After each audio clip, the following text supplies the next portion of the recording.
मुझ में, मुझसे मनुष्य जो होते हैं, मेरे जैसे जो मनुष्य होते हैं, मुझसे मनुष्य जो होते हैं, कंचन का भार न ढोते हैं। वो सोने के भार के नीचे दबने के लिए नहीं पैदा होते हैं।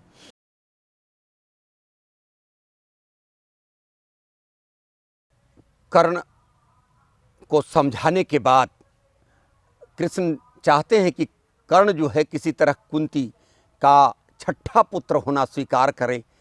कृष्ण जब उस सभा से निकलते हैं जहाँ तय हो गया कि 5 गांव भी पांडवों को देने के लिए कौरव तैयार नहीं हैं, बाहर कर्ण को लेकर कृष्ण निकलते हैं रथ पर। उसे समझाते हैं कि चलो तुम पांडवों के शिविर में चलो, तुम क्यों भाइयों से लड़ रहे हो।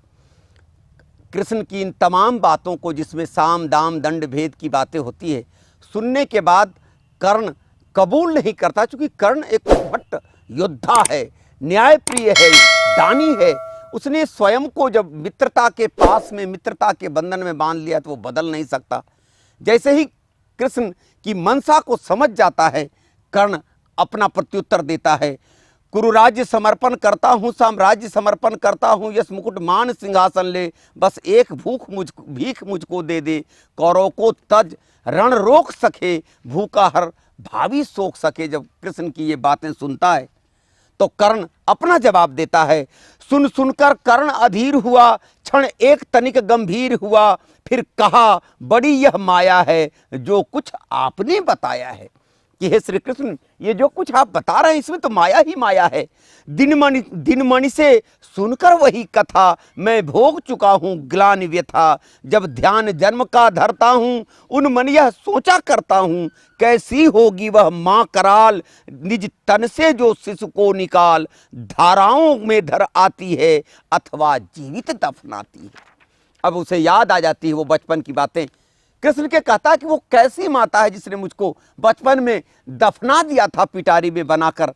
सेवती मास 10 मास जिसको, पालती उदर में रख जिसको, जीवन का अंश खिलाती है, अंतर का रुधिर पिलाती है, आती है फिर उसको फेंक कहीं, नागिन होगी वह नारी नहीं, नागिन होगी वह नारी नहीं। हे कृष्ण आप चुप ही रहिए, इस पर न अधिक कुछ भी कहिए, सुनना न चाहते तनिक श्रवण, जिस माँ ने मेरा किया जनन, वह नहीं नारी कुल पाली थी, सर्पिणी परम विकराली थी।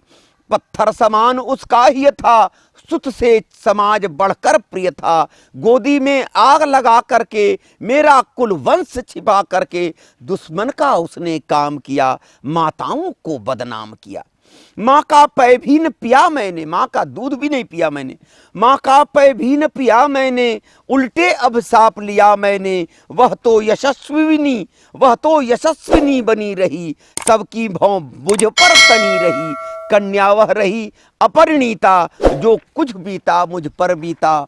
मैं जाति गोत्र से हीन दीन, राजाओं के सम्मुख मलिन, जब रोज अनादर पाता था, वह का शूद्र पुकारा जाता था।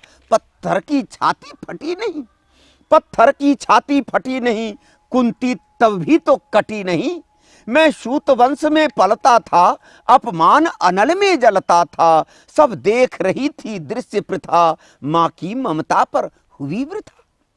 छिप कर भी तो सुध ले न सकी, छाया अंचल का की दे न सकी, 5 तनय फूली, दिन रात बड़े सुख से झूली। कुंती गौरव में चूर रही, मुझ पतित पुत्र से दूर रही, क्या हुआ कि अब अकुलाती है, किस कारण मुझे मुराती है। क्या 5 पुत्र हो जाने पर, सुत के धन धाम गंवाने पर, या महान नाश के छाने पर, अथवा मन के घबराने पर, नारियां सदै हो जाती हैं, बिछड़े को गले लगाती हैं। कुंती जिस भय से भरी रही, तज मुझे दूर हट खड़ी रही, वह पाप अभी तो है मुझ में, वह शाप अभी भी है मुझ में। क्या हुआ कि वह डर जाएगा, कुंती को काट न खाएगा, सहसा क्या हाल विचित्र हुआ, मैं कैसा पुण्य चरित्र हुआ।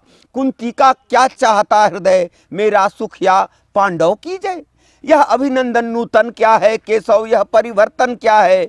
मैं हुआ धनुर्धर जब नामी, सब लोग हुए हित के कामी। पर ऐसा भी था एक समय, जब वह समाज निष्ठुर निर्दयी, किंचित न स्नेह दर्शाता था, विष व्यंग्य सदा बरसाता था।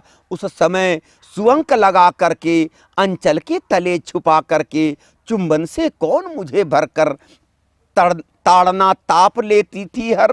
राधा को छोड़ भजू किसको, वह राधा माँ, वह राधा के पालने में, मैं उसके गोद में पला, उसके दूध को पीकर पला हूँ, आज मैं उसको भूल जाऊं। राधा को छोड़ भजू किसको, जननी है वही तजू किसको। हे कृष्ण जरा यह भी सुनिए, सच है कि झूठ मन में गुनिए। धूलों में था मैं पड़ा हुआ, किसका स्नेह था बड़ा हुआ। किसने मुझको सम्मान दिया, नृपता दे महिमावान किया। अपना विकास अवरुद्ध देख, सारे समाज को क्रुद्ध देख। भीतर जब टूट चुका था मन, आ गया अचानक दुर्योधन। निश्चल पवित्र अनुराग लिए, मेरा समस्त सौभाग्य लिए। कुंती ने केवल जन्म दिया, राधा ने माँ का कर्म किया। पर कहते जिसे असल जीवन देने आया वह दुर्योधन। वह नहीं भिन्न माता से है, बढ़कर सहोदर भ्राता से है। राजा रंक से बना करके, यशमान मुकुट पहना करके, बाहों पर मुझे उठा करके, सामने जगत के ला करके, कर्तव्य क्या क्या न किया उसने, मुझको नव जन्म दिया उसने। है ऋणी कर्ण का रोम रोम, जानते सत्य यह सूर्य सोम। तन मन धन दुर्योधन का है, यह जीवन दुर्योधन का है। कर्ण की ये बातें अपने मित्र दुर्योधन के प्रति समर्पित हैं। कृष्ण के लाख लोभन प्रलोभन के बावजूद कर्ण मानता नहीं है। कहता है कि मैं तो माता के रूप में उस माँ का ऋणी हूँ, जिस माँ ने मुझे दूध पिलाया वो सूथी क्यों नहीं हो। और मित्र के रूप में कर्ण ने मेरा उद्धार किया है। सुरपुर से भी मुख मोड़ूंगा, केसों में उसे न छोड़ूंगा। सच है मेरी है आस उसे, मुझ पर अटूट विश्वास उसे। हाँ सच है मेरी ही बल पर, ठाना है उसने महासमर। पर मैं कैसा पापी हूँगा, दुर्योधन को धोखा दूंगा। रह साथ सदा खेला खाया, सौभाग्य सुयस उससे पाया। अब जब विपत्ति आने को है, घनघोर प्रलय छाने को है, तज उसे भाग यदि जाऊंगा, कायर कृतघ्न कहलाऊंगा। मैं भी कुंती का एक तनय, किसको होगा उसको इसका प्रत्यय। संसार मुझे धिक्कारेगा, मन में वह यही विचारेगा। फिर गया तुरंत जब राज मिला, यह कर्ण बड़ा पापी निकला। मैं भी न सहूंगा विषम डंक, अर्जुन को भी होगा कलंक। सब लोग कहेंगे डर कर ही, अर्जुन ने अद्भुत नीति गही। चल चाल कर्ण को फोड़ लिया, संबंध अनोखा जोड़ लिया। कोई न कहीं भी चूकेगा, सारा जग मुझ पर थूकेगा। कि हे कृष्ण आपकी बातों को अगर मैं मान लेता हूं, मैं अगर आपके बात को मानकर मैं 5 पांडवों का बड़ा भाई बन जाता हूं, तो सारी दुनिया मुझको थूकेगी। और अर्जुन को भी छलिया कहेगी कि उसने छल से अपने कर्ण को मिला लिया अपने युद्ध के भय से। कोई न कहीं भी चूकेगा, सारा जग मुझ पर थूकेगा। तब त्यागशील जब यागदान, मेरे होंगे मिट्टी समान। लोभी लालची कहलाऊंगा, किसको क्या मुंह दिखलाऊंगा। जो आज आप कह रहे आर्य, कुंती के मुंह से कृपाचार्य। सुन वही हुए लज्जित होते, हम क्यों रण को सज्जित होते। मिलता न कर्ण दुर्योधन को, पांडव न कभी जाते वन को। लेकिन नौका तट छोड़ चली, कुछ पता नहीं किस ओर चली। यह बीच नदी की धारा है, सूझता न कूल किनारा है। ले लील भले यह धार मुझे, लौटना नहीं स्वीकार मुझे। धर्मराज का ज्येष्ठ बनूं, भारत में सबसे श्रेष्ठ बनूं। कुल की पोशाक पहन करके, सिर उठा चलूं कुछ तन करके। इस झूठ मूठ में रस क्या है, केशव यह सुयस क्या है।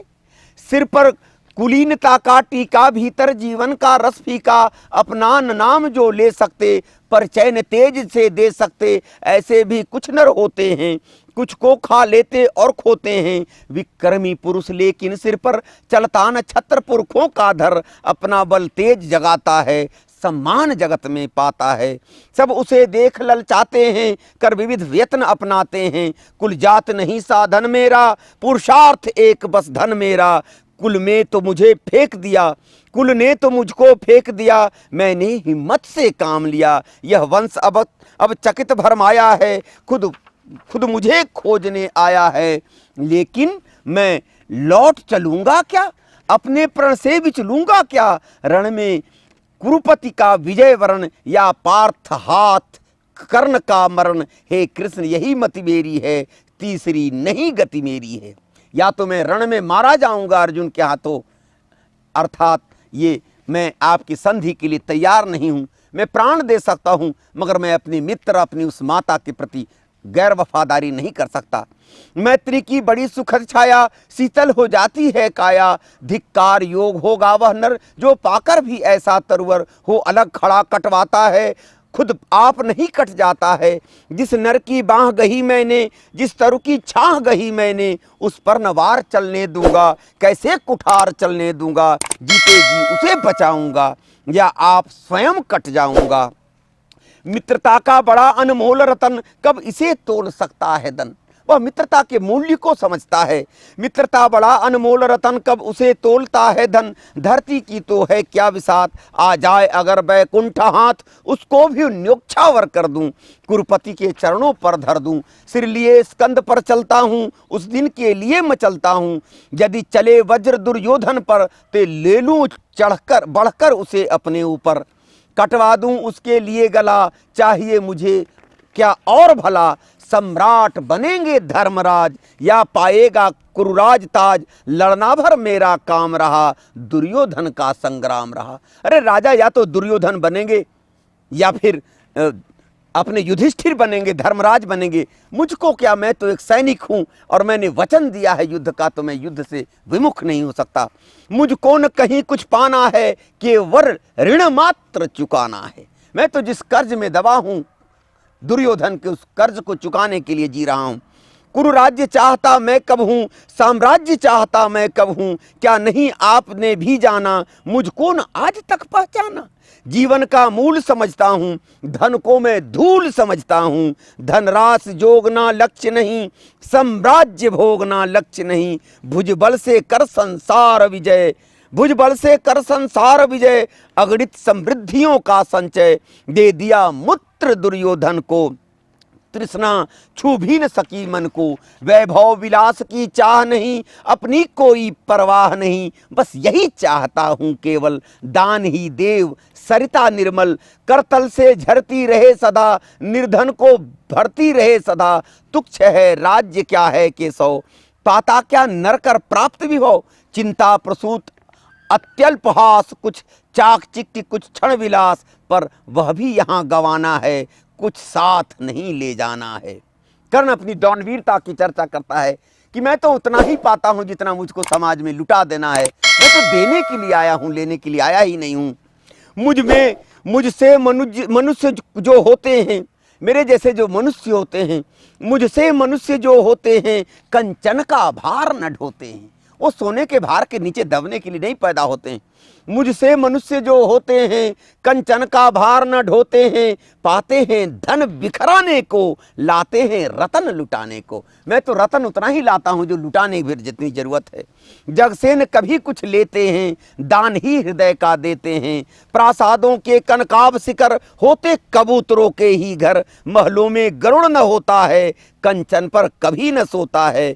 बसता वह कहीं पहाड़ों में, सैलों की फटी दरारों में। जो वीर होते हैं वो सोने पर सोने के लिए पैदा नहीं होते। होकर समृद्धि सुख के अधीन, मानव होता नितपह क्षीण। सत्ता किरीट मणिमय आसन, करते मनुष्य का तेज हरण। नर विभव हेतु ललचाता है, पर वही मनुज को खाता है। काश कर्ण की यह सुबुद्धि आज के नेताओं को, आज के समाज को होती स्थिति, ये ज्ञान की स्थिति होती कि यह धन दूसरों के लिए है, परोपकार के लिए है, वह अपने मस्तक पर रखने के लिए नहीं है। चांदनी फूल छाया में पल, नर भले बने सुमधुर कोमल। पर अमृत क्लेश न पिए बिना, आतप अंधड़ में जिए बिना। वह पुरुष नहीं कहला सकता, विघ्नों को नहीं हिला सकता। उड़ते जो झंझावातों में, पीते जो वारी प्रतापों में, सारा आकाश अयन जिनका, विस्तर भुजंग भोजन जिनका, वे भी फणिबंद छुड़ाते हैं, धरती का हृदय जुड़ाते हैं। मैं गरुड़ कृष्ण में पक्षीराज, सिर पर न चाहिए मुझे ताज। मैं उस गरुड़ की तरह हूँ कृष्ण, उस पक्षीराज की तरह हूँ जिसके सर पर कोई ताज नहीं चाहिए। मैं गरुड़ कृष्ण में पक्षीराज, सिर पर न चाहिए मुझे ताज। दुर्योधन पर है विपत घोर, सकता न किसी विधि उसे छोड़। रणखेत पाटता है मुझको, अभिशाप काटना है मुझको। संग्राम सिंधु लहराता है, सामने प्रलय गहराता है। रह रह कर फुजा भड़कती है, बिजली सी नसें कड़कती हैं। चाहता तुरंत मैं कूद पड़ूं, जीतूं कि समर में डूब पड़ूं। अब देर नहीं की जय केशव, हे केशव, अब जब युद्ध सामने आ चुका है तो उसको टालिए मत। अब देर नहीं की जय केशव, अवसेर नहीं की जय केशव। धनु की डोरी तन जाने दे, धनु की डोरी तन जाने दे। संग्राम तुरंत ठन जाने दे, तांडवी तेज लहराएगा। संसार ज्योति कुछ पाएगा।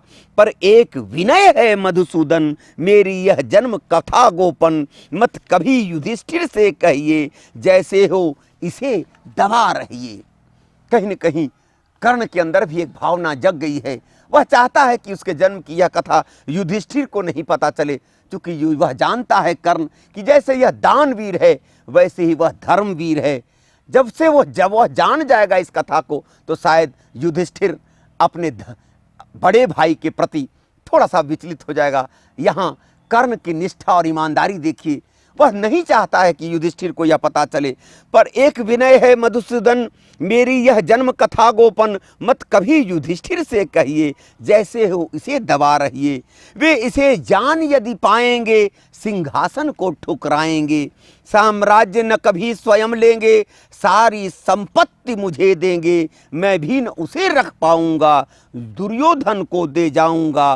पांडव वंचित रह जाएंगे, दुख से न कभी छूट पाएंगे। अच्छा अब चला प्रणाम आर्य, अच्छा अब चला प्रणाम आर्य। हो सिद्ध समर में शीघ्र कार्य, हो सिद्ध समर के शीघ्र कार्य। रण में ही अब दर्शन होगा, सर से चरण स्पर्शन होगा। अब बाणों से ही चरण स्पर्श करूंगा। अच्छा अब चला प्रणाम आचार्य, हो सिद्ध समर के शीघ्र कार्य। रण में ही अब दर्शन होगा, सर से चरण स्पर्शन होगा। जय हो दिनेश नभ में विहरें, भूतल में दिव्य प्रकाश भरें। रण से राधे उतर आया, रथ से राधे उतर आया। जिस रथ पर चढ़ा था कृष्ण के रथ से राधे उतर आया। हरि के मन में विस्मय छाया, बोले कि वीर सतबार धन्य। बोले कि वीर सतबार धन्य, तुझ सान मित्र कोई अनन्य। यह भगवान कृष्ण की वाणी है। बोले कि वीर सतबार धन्य, तुझ सान मित्र कोई अनन्य। तू कुरुपति का ही नहीं प्राण, नरता का है भूषण महान। तू सेवल दुर्योधन या कुरुपति का ही प्राण नहीं है, मानवता का भूषण महान है। तू कुरुपति का ही नहीं प्राण, नरता का है भूषण महान। इस मानवता के तुम आभूषण हो कर्ण। इन्हीं पंक्तियों के साथ रश्मिरथी का यह तृतीय सर्ग समाप्त होता है। इस तृतीय सर्ग में आपने सुना कि कैसे भगवान 5 गांव की संधि के लिए कौरवों की सभा में जाते हैं, मगर वहाँ से उन्हें निराशा हाथ लगती है और अंतिम आशा की किरण बचती है। जब उस सभा से निकलकर कृष्ण चलते हैं तो उन्हें विदा करने कर्ण आता है। कर्ण को भी वो समझाने का प्रयास करते हैं, मगर उन्होंने देख लिया कि कर्ण तो एक पत्थर की तरह है, वह बदलने वाला नहीं है। कर्ण अपनी मित्रता के लिए, अपनी राधे माता के प्रति समर्पित है, वह अपनी माँ कुंती के प्रति समर्पित होने के लिए तैयार नहीं है। और फिर उसने जो वचन दिया है उससे अडिग होने वाला नहीं है। कहा जाता है कि भारत में जो श्रेष्ठ पुरुष होते हैं उनके दिए हुए वचन कभी वापस नहीं होते। वह अगर कर्ण का हाथ गह लिया है तो अब युद्ध में पीठ नहीं दिखाएगा, अपने मर जाएगा, स्वयं मर जाएगा, मगर कर्ण को उसका साथ, उसका हाथ छोड़ने के लिए तैयार नहीं है। बहुत बहुत धन्यवाद। विश्वास है यह तृतीय सर्ग अगर आपको अच्छा लगा हो तो आप अपने विचार से हमें अवगत कराएंगे और मैं बहुत ही जल्द आपके बीच उपस्थित होऊंगा। चौथे सर्ग के साथ उम्मीद करता हूँ कि पूरी की पूरी रश्मिरथी अलग अलग अध्याय में आपको सुनाऊं, ताकि राष्ट्रकवि दिनकर जो चाहते थे समाज में, आज समाज को उसकी ज़रूरत है। रश्मिरथी को आप सुने, जानें, समझें, अपने ज्ञान का विस्तार करें और अपने आसपास के समाज को भी दिनकर की उस लक्ष्य तक समाज को ले जाने में हमारा साथ दें। बहुत बहुत धन्यवाद। खत्म।